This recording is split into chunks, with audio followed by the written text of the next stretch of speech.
Thank you for joining me on the Success Story podcast, where we speak with incredible people, mentors, and leaders, unpack their story, and offer insights based on how they've built themselves up to who they are today. Today, I'm speaking with Neal Schaffer. Now, Neal Schaffer is an authority on digital transformation, sales, and marketing, but he's also the president of his own organization, PDCA Social. He teaches digital media to executives at Rutgers University, the Irish Management Institute, and the University of Jyväskylä. I think you nailed it. Yeah, in Finland. Nobody gets Finnish. That's good. I'm glad. That was a tongue twister. And and obviously, being a marketing and sales executive, he is heavily focused on social media, brand, social selling, and he just released his fourth book. Not to plug it, but I think it's something that we can talk about, and it's sort of relevant to the audience. The Age of Influence: The Power of Influence to Elevate Your Brand. So, Neal, thank you for joining me. I really appreciate it. It's an honor to be here. Yeah, no, it's great. So let's to start off, just give us like a little bit of your background, where you came from, and how you got to where you are today.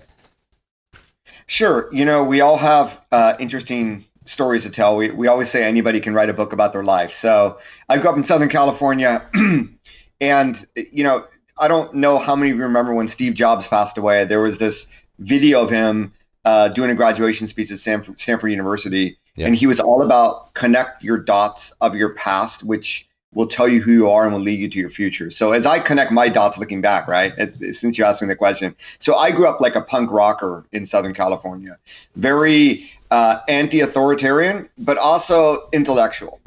I lived in an area where it was mainly Asian American. So I was already going to high school birthday parties where I was the only one that was not speaking Chinese, for instance. So when I went to a small liberal arts college called Amherst College, went from Southern California to conservative New England with colored hair, there I started learning Chinese, and I did my junior year abroad in China, and everything was hunky dory until they had something called the Tiananmen demonstration. So I'm literally in the middle of all this, and it was really sort of like a wake-up call that I want to do something that can in some way contribute to world peace, but to really like help people.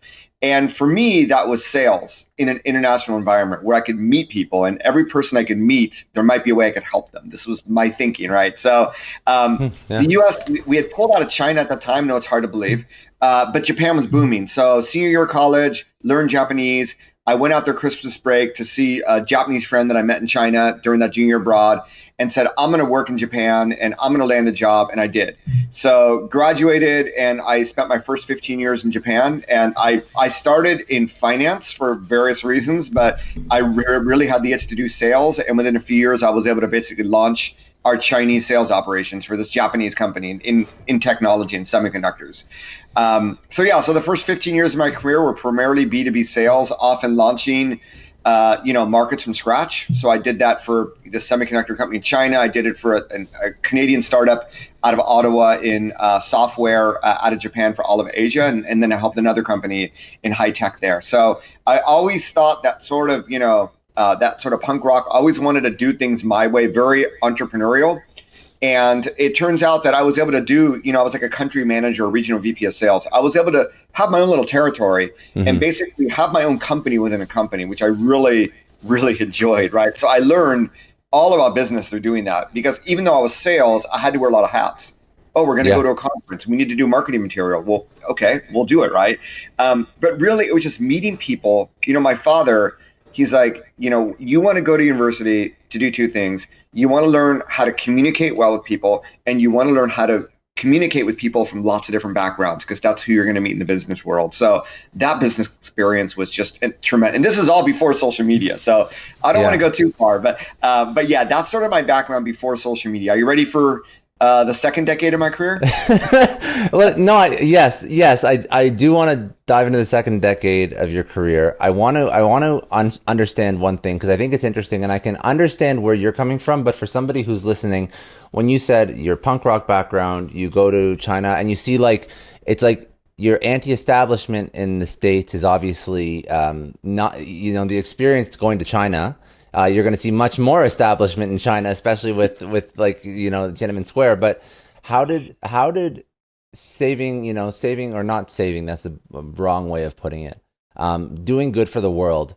How does that translate into sales? Because if I was not in sales, I am in sales, and I understand that true sales and being authentic and delivering things that you believe in can do exactly what you're saying. But the average person that is not in sales does not correlate saving the world to somebody who's in sales.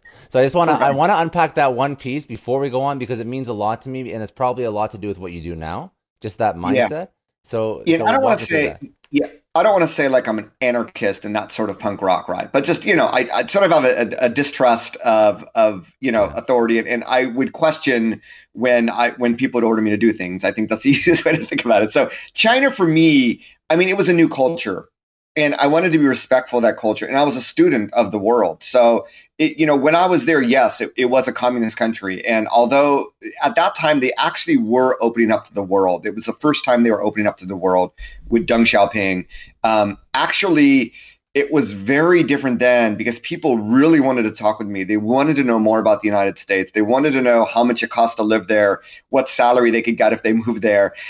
Very different from today's China, which has almost gone back to being not as open as it used to be. Let's just put it that way, and using technology to really follow people online and do whatever they do. So I don't do much business in China, needless to say.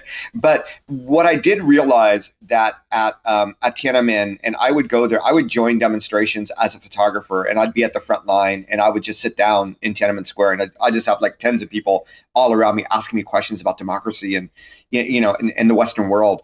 What I realized that sales, I wanted to be on the outside, engaging with people. And I believe that sales is that unique role that does allow you, where everybody else is in the office, if we ever go back to office after the pandemic. But salespeople are on the front line, and they're meeting people, and they're engaging with people, and they're socializing, which I really liked. And, when I look around, I do more marketing than sales today. But when I look around, I go into any restaurant, any building, anywhere, the park, whenever I see a soccer goal or whenever I see a light fixture in a restaurant, someone convince someone to buy that. Yeah. Right. Everything around me was done because there was a qualified professional that was able to make that sale. And when they made the sale, I do believe that they were doing it to help their client, that this is the best product, whatever it is. Right. Mm-hmm. So in our own way, and I'm not saying that all salespeople are like this, just like in any profession, you have the good and the bad. Yeah. But I believe that the really good salespeople are really passionate. And I was, from all this sort of background that I have, when I joined the sales team, it became part of my life. I would one time when I was selling semiconductors in China to a big trading company, after the negotiation, we were having a beer together, and the guy goes, "Are you like on the board of investors for this company? Because you almost sound like an investor." And that was my approach. That when I'm in sales, I talk to the CEO, I talk to the shareholders. That's who I'm working for, right?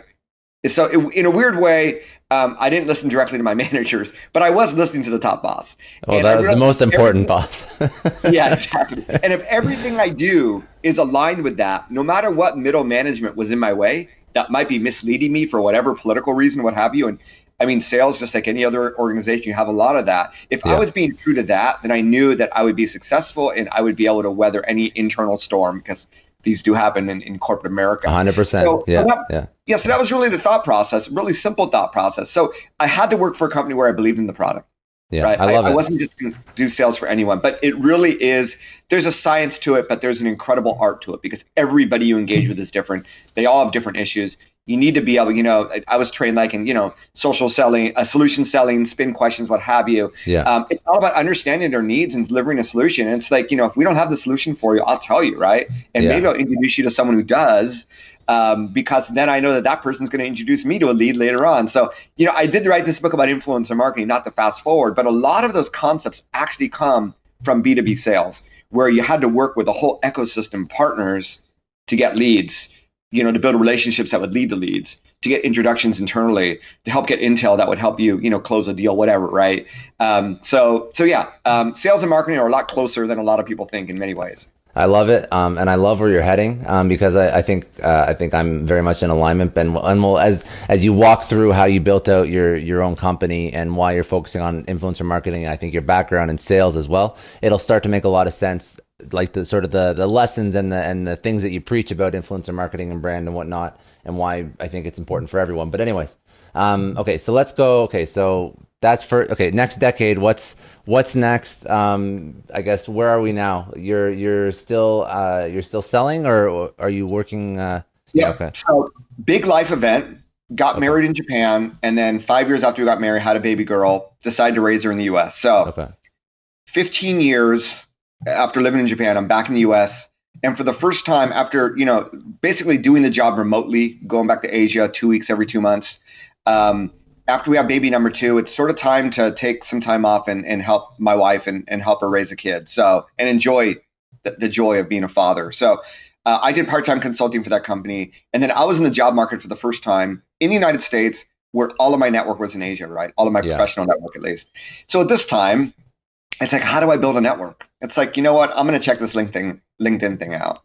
And I realized, as a business tool, this is back in, I'm going to age myself here, right? This is back in 2008, right? Not everybody was on LinkedIn. And when they were, it's like, why would I connect with someone that I don't personally know or that I can vouch for? It's like, no, it's a tool. There's so many ways to use it if you put trust in expanding your network. So I became really active. I became a really open networker. I was helping other people just through LinkedIn messages, and I started blogging, and I ended up getting my job. It was my dream job of director of biz dev and APAC for a technology company. But then we had the Lehman Brothers crash. So this passionate person who would do anything and everything for the company he worked for, 3.5 months after they hired me, they pulled the plug. Right. And that was the first time. I had always been the one leaving companies. That was the first time someone pulled the plug on me. And that's when it's like, I need to create something that no one can take away from me because of how passionate I am. And that was my brand. Right. I realized I need to create a really, really robust personal brand. I'm going to keep blogging. And as I kept blogging, and it was just about LinkedIn, and this is, like I said, back in 2008, my wife says, you know what, if you don't find a job, why don't you write a book or something? And it's not a bad idea. Yeah. Well, in 2009 is probably going to replicate a lot of what 2020, 2021 is going to look like. People that graduated in that year, they couldn't find jobs, right? Or they had to do free internships for a year. Unfortunately, I think for the next year or two, as we enter undoubtedly we enter a recession, it's going to be a similar thing. So while I did interviews, I wrote the book. And as I was writing the book, I was doing a lot of networking locally here in Orange County, California. I live in Irvine now. And people would start to reach out to me, and I started getting invited to speak. And then after I started speaking, within the course of 2 weeks, I had 4 companies locally here reach out to me saying they wanted help with social media. They didn't know what they didn't know. Mm-hmm. They just wanted my help. And I do not have an agency background because I have a B2B sales background, but I do have this consultative selling approach. So it's like, okay, what do companies need? They need strategy, they need education. So I launched a consulting company. This is January 2010. So this is where I'd say the second decade starts. Now I've been doing this for a decade. But when you put yourself out there, right? And this is how influence is created. You are a content creator. I had a blog. You put yourself out there. I was very open networking. My content starts to appear in Google. I have all sorts of people coming. I start to speak locally. I then start to speak nationally. I start to consult with businesses. I start to get referrals, right, from my happy customers. And once you get out there, it just continues to go and go and go and go and expand if you do it right. And since then, I've spoken on, I'm considered this global expert. So I've spoken, on 4 continents, more than a dozen countries. I teach at Rutgers Business School. I teach executives also in Ireland and every 2 or 3 years in Finland. I just wrote my 4th book. And, that notion about being true to your customer and serving them, has that concept that I learned in solution selling has served me very well, because everything I do is about that. Every blog post, every book I write, I am thinking about who my customer is, and I'm speaking to them.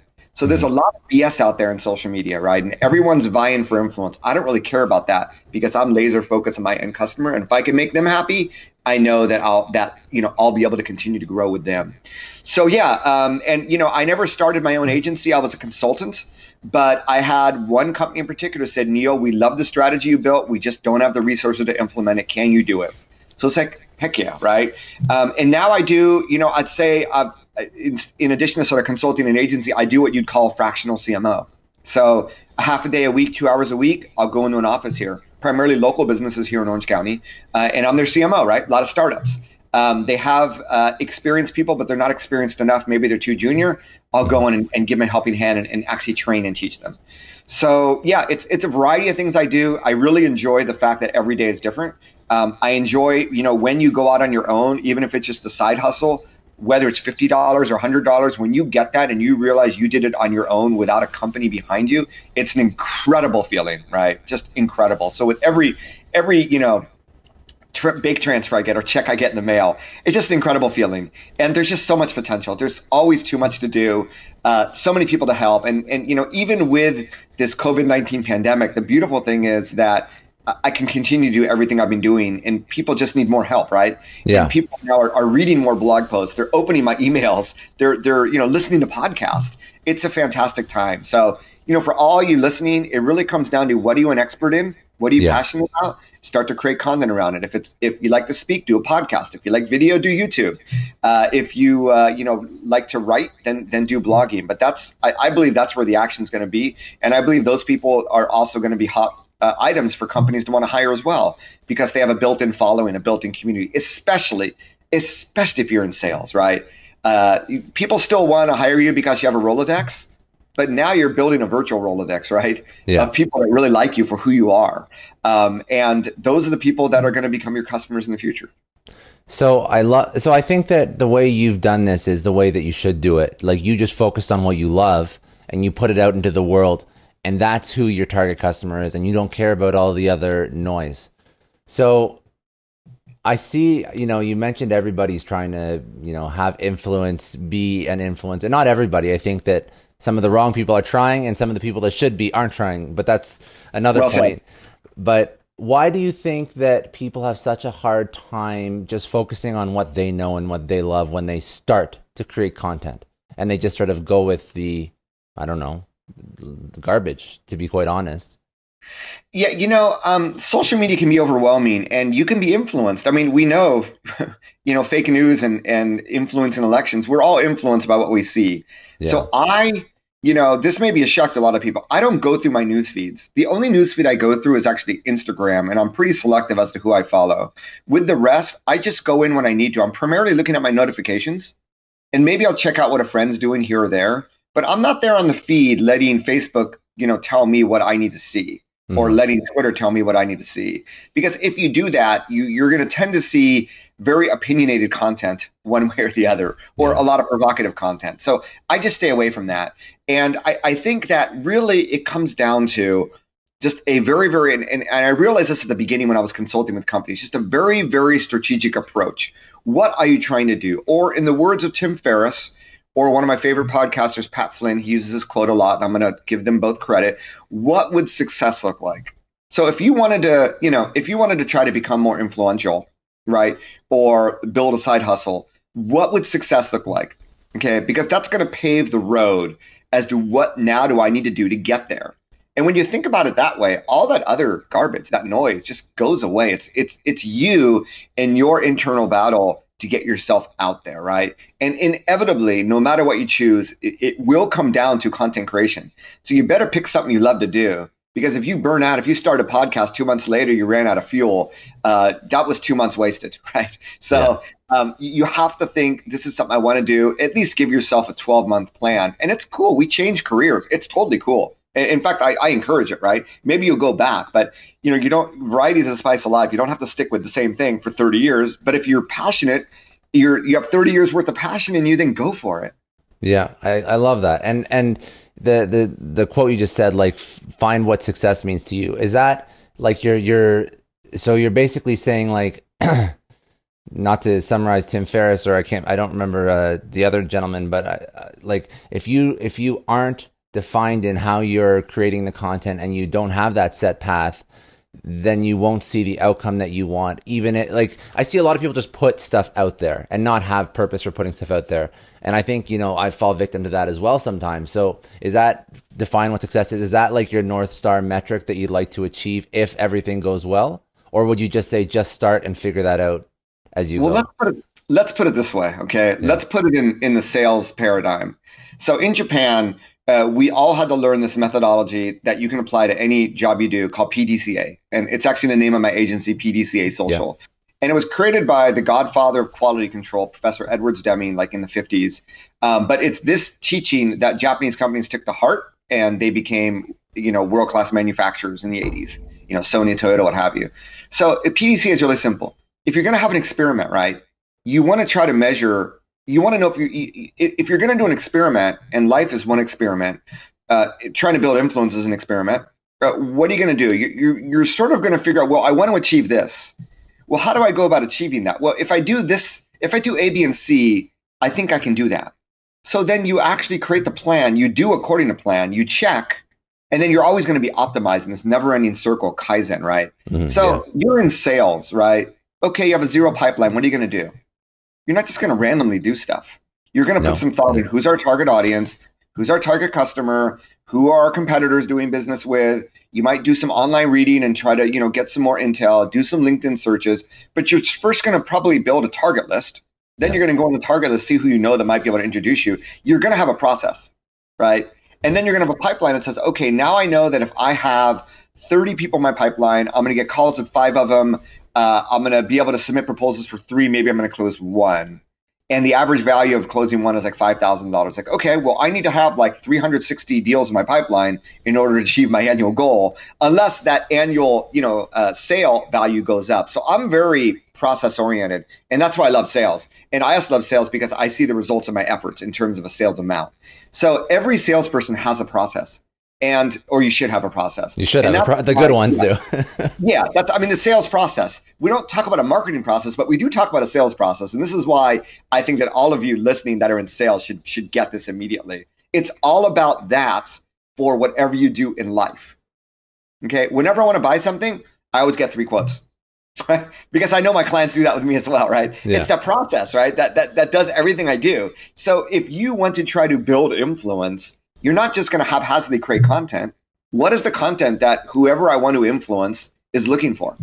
Is the number one question. And a lot of bloggers, okay, I have a blog where I have, 20 or so guest contributors or 25 every month. I'm not going to say names, right? And I'm not going to say if they're past or present, but I have a lot of bloggers who think that this is going to be a great blog post, but it never gets any views. And I know why, because they didn't do keyword research. They didn't understand what people are searching for in Google. And just by changing a few different keywords, they can align themselves with what people actually search for in Google. Like, one of my top performing blog posts, it's going to sound really stupid, but what is LinkedIn and how to use it? And when I first started doing keyword research, I was doing all this blogging about LinkedIn. And I'm like, okay, I'm going to use one of these tools. And it's like, this was like a top 10 search keyword related to LinkedIn. I'm like, are you kidding me?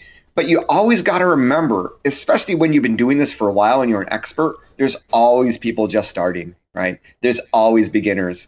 And sometimes you need to dumb down that message to adapt to them. So I know I said a lot and we sort of went a little bit off topic. No, it's good. I like it. It's very good. But it's strategic and it's process oriented.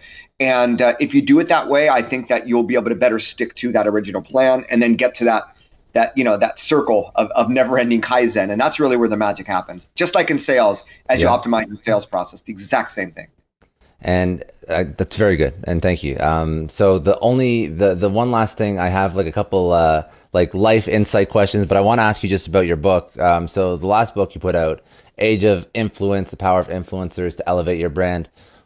How can influencers elevate your brand, and are influencers right for every brand, and can influencers hurt a brand as well? So let's just the spectrum of influencer marketing, because you wrote a book on it. So like just a couple key takeaways that are like the highlight reel of the book. The highlight reel is that digital influence is everywhere, and influencer marketing has been going on for centuries. We used to call it celebrity endorsements. So when you see Shaquille O'Neal advertise a Buick, try to fit himself in one, that's a celebrity endorsement. What we're finding is that digital influence, because it's everywhere with social media, you know, 20, 30 years ago, there were like three TV stations. There was one major national newspaper. Everybody pretty much watched the same TV shows and read the same news. Today, it's all over the place. And I talk to people like in their 50s and 60s, like, I don't understand. I don't even recognize any of these YouTube stars on TV commercials now, because everybody's influenced by someone different. And the viral YouTube video that you saw yesterday is probably very different than the one that I saw. So now with this, we have new celebrities that have been born. So I consider like the Logan Pauls and the Charlie of TikTok fame. These are celebrities. When you're on a TV commercial, you're a celebrity. But between them and people that have 500 connections, 1,000 followers, there's a lot of people that have some digital influence. So let's say you have 5,000 followers on Instagram, and let's say you get 10% of people to engage with that. That's 500 engagements. If you yourself were to put out a blog post and then boost that on Instagram or on Facebook, that would cost you money to get that sort of engagement. And guess what? This person's getting that engagement from the audience that trusts them and that probably has an interest in them because of what they're posting. So because of this fragmented audiences that exist in digital today, it is wise for businesses, because we don't trust advertisers. Mm-hmm. We the minute we see sponsored, we sort of want to tune it out. But we trust people. So businesses will never be able to compete with people. In fact, Mark Zuckerberg even said, we're always going to give priority to people rather than businesses. And that's just the way it works. And we just trust people more than businesses. So with all that in mind, if businesses really want to get word of mouth out about themselves in social media, right? Organic social, you're not going to be seen in the newsfeed because it's pay to play. Paid social, you're an advertisement. Everyone's doing it. Costs are going up. Collaborating with influencers, not necessarily paying someone on Instagram, right? To, paying them $5,000 to post a photo, but, working with people that actually already like, know, and trust your brand. So instead of trying to find someone that's never heard about you, try to actually find people that use you. Go into your email database, go into your followers, go into your customer database, go into your partners, work that ecosystem, right? In sales, if you have an ecosystem that exists, if these people are on digital, they're influencers. So there's an argument, and I'm working on my next podcast episode is probably going to be on this topic of influencers for salespeople. But that's, it's the same concept. So it can tremendously help brands. But if you work with the wrong influencer, yes, it can hurt brands because there's a lot of fraud out there. Yeah. And you could be wasting a lot of money. And there might not be a cultural fit too. So I don't think the danger in terms of like brand reputation it is huge, but you want to do your homework. And most companies fail. I've had a lot of people read this book. They go, at first, book on influencer marketing, they rolled their eyes. We wasted so much money on working with influencers. And then they realized they did it wrong because they worked with the wrong influencers. So that's really, in a nutshell, I think that marketers and everybody have been miseducated on influencer marketing. They've been misled.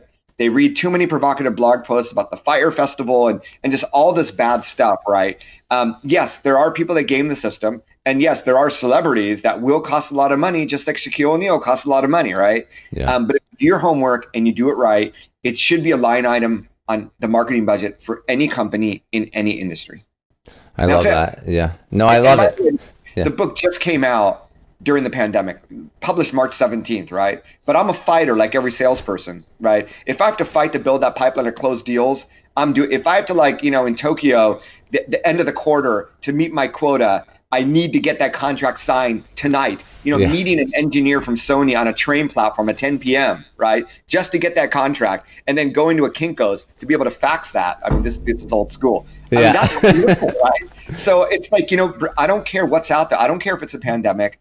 There's so much we can do virtually. And that's what I want to tell you all, whether you're in sales or marketing, now is the time to build and develop deeper relationships, right? We all have a lot of time. We're all at home. We all need help, and we're all lonely. So this is a great time to be in sales and marketing. Is this book, would this be the book, The Age of Influence, Powers of Influence to Elevate Your Brand? Is that a book that somebody should read who's just trying to build out their brand? Or is there other types of, and obviously it's yours, so that's fine. But I mean, is there other readings that people should go to? It could be yours, could be someone else, doesn't matter to me, that they can sort of start.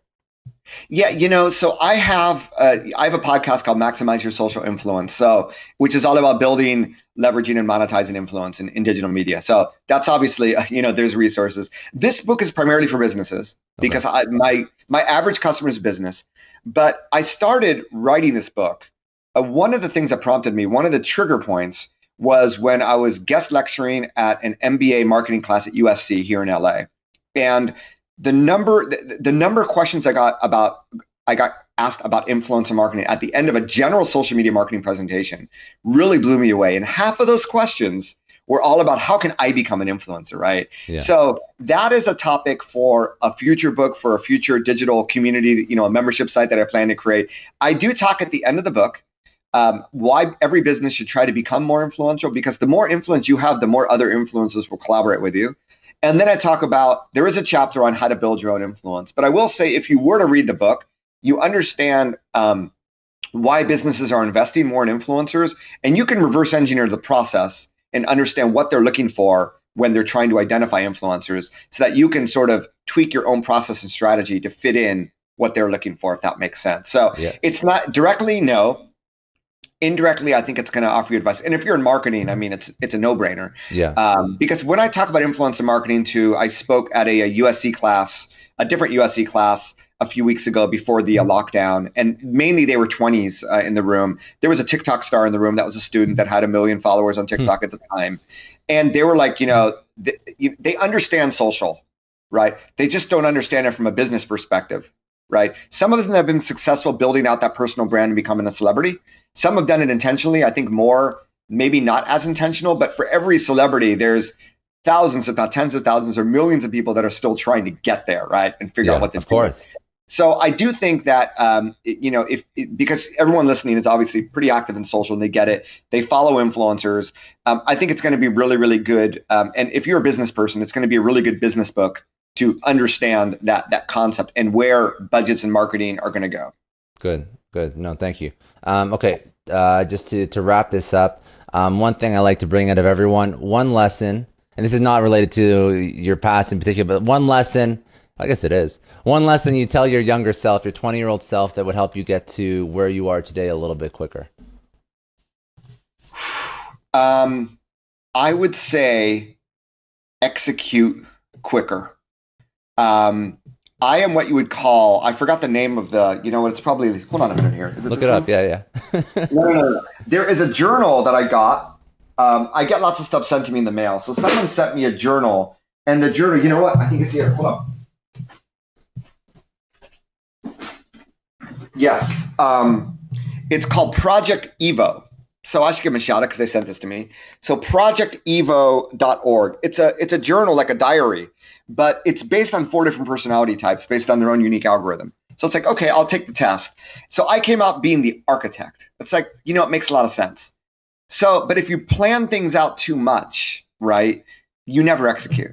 Yeah. And I tend to be more of a planner than an executor. That's why I'm always thinking, move fast and break things. Move fast. Mark Zuckerberg's famous quote. Yeah. Just do it. Just get out there, right? What can you lose? And I wish I did a lot, right? But I wish I had a little bit more of that mentality. I think I might have been able to do more. And part of this whole PDCA approach, right, is that not every experiment is going to be successful. And you may at some point say, you know what?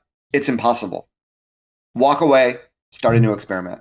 And that would have helped me just accelerate everything I did in my life a little bit more. I love it. If people want to get in touch, where should they go find you? Well, I'm Neal Schaffer, NealSchaffer, everywhere on social media. I have obviously my website, nealschaffer.com. My podcast is the Maximize Your Social Influence podcast with Neal Schaffer. And then you can find my book, The Age of Influence, on Amazon or wherever you shop online. Awesome. I love it. Is there, there's other things that I want to chat about, but we'll have to do another one in the future sometime. Is there anything just like closing thoughts that you wanted to bring up that we didn't get to touch on? Yeah. We're talking about quotes, right? Yeah. The other 2 quotes that really guide me: you miss 100% of the shots you don't take, Wayne Gretzky, right? It's another execution. 80% of success is showing up, which is attributed to Woody Allen, who doesn't have the greatest reputation right now. But there's something to be said for showing up, for being there. And we have the ability to do it online. And the people who show up get the business, right? The people who show up develop the relationships. So just get out there. It's a big world. There's a lot of people to meet. Pursue your dreams. I talked to someone who was an alumni of my same college. He's like in his mid-20s, and he wants to start a speaking business. And as he was talking, I'm like, dude, you have all the pieces. you don't need my advice. You need to go out there and now do it, right? And I feel when I talk to a lot of younger people, it's the same way. Just do it. But if you need opportunities to learn, you need to be in a job where you can learn. I think that's the other critical thing. If you're in a job that's a dead end, got to get out. Because if you can't learn, you're not going to grow. And you're gonna reach your objectives a lot quicker when you're at a job where you can grow. So I'll stop with that. Good. Awesome. I appreciate it. Okay. That's all I got. Thank you, man. Thank you for joining. I appreciate the chat. Hey, thank you. It was fun. All right. Thanks again for joining me on the Success Story podcast. Thanks again, Neal, for joining. If you haven't already, please like, comment, subscribe, and you can download this podcast wherever you can download or stream podcasts. You can also catch it on YouTube. Share it with your friends, family, peers, coworkers. And if you haven't left us a rating, please leave us a rating. Any rating is fine. Be honest, as long as it contains 5 stars, no problem at all. As always, have a great week, have a productive week, and we will speak again soon. Bye now.